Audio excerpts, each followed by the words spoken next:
అండి అందరికీ. ఇవాళ వచ్చి పాలక్ పన్నీర్ చూపిస్తానండి. దానికి కావాల్సిన ఇంగ్రీడియంట్స్: పాలకూర ఇలా 4 సార్లు కడిగి ఇలా కట్ చేసుకున్నానండి. పాలకూరని ఇది ఉడకబెట్టాలి. కొంచెము ఆనియన్ పెద్దయి ఒక 2 సైజు ఆనియన్ తీసుకున్నాను. టమాటాలు ఒక 3 తీసుకున్నాను పెద్దయి. అల్లము సగం ఇంచు అల్లము ఇలా కోసుకున్నాను సన్నగా. వెల్లుల్లి ఒక 4-5 వెల్లుల్లి తీసుకున్నాను. జీడిపప్పు ఒక 7-8 జీడిపప్పు, 1/2 kg పన్నీర్ అనమాట. సో ఇప్పుడు తయారు చేసే విధానము: కడాయి పెట్టుకొని పాలకూర వేసుకోవాలండి.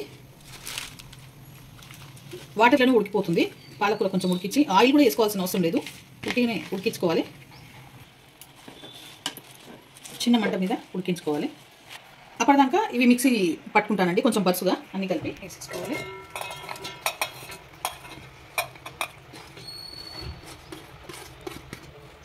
నాలుగు పచ్చిమిర్చి కూడా వేసుకోవాలండి.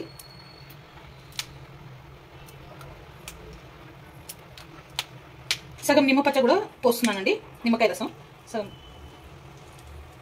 ఇలా వేయించుకుంటే సరిపోతుందండి. ఇప్పుడు తీసేసుకోవాలి.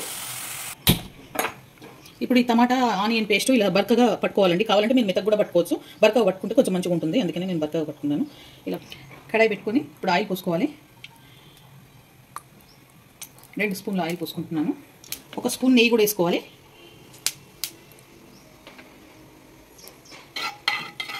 దీంట్లో ఇప్పుడు సాజీరా సగం స్పూన్ సాజీరా వేసుకుంటున్నాను. 4-5 లవంగాలు, సగం దాల్చిన చెక్క,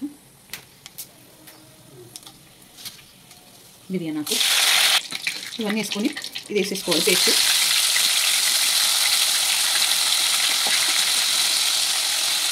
ఈ పాలకూర మిక్సీ చేసుకోవాలండి మెత్తగా.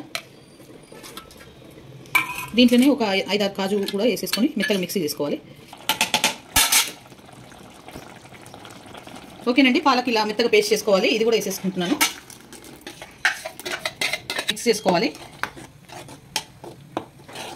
దీంట్లో పసుపు, ఇప్పుడు సగం చెంచా పసుపు,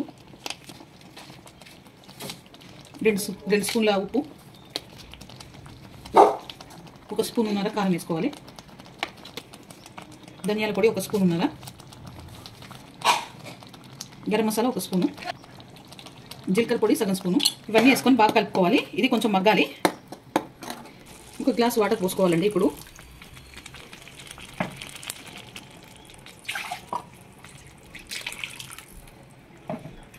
1 గ్లాస్ వాటర్ పోసుకొని కొంచెం మగ్గనివ్వాలి.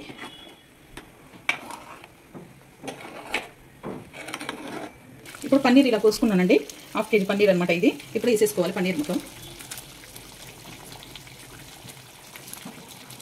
వేసేసుకొని ఒకసారి కలుపుకోవాలి.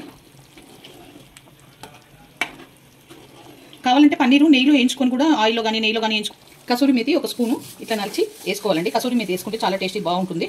సో లాస్ట్కి ఫ్రెష్ క్రీమ్ ఉంటే కూడా వేసుకోవచ్చు. సో నా దగ్గర లేదు, అందుకే నేను వేస్తలేను. మీ దగ్గర ఉంటే మీరు వేసుకోండి. ఒక 5 మినిట్స్ ఆగి బంద్ చేసుకుంటే అయిపోతుంది. ఓకేనండి, పాలక్ పన్నీర్ రెడీ అయిపోయింది. ఈ వీడియో కనుక నచ్చితే లైక్ చేయండి, షేర్ చేయండి, కామెంట్ చేయండి, సబ్స్క్రైబ్ చేయండి. చాలా బాగుంటుంది. రోటీస్లో కానీ, నాన్లో కానీ, జొన్న రొట్టెలో కానీ.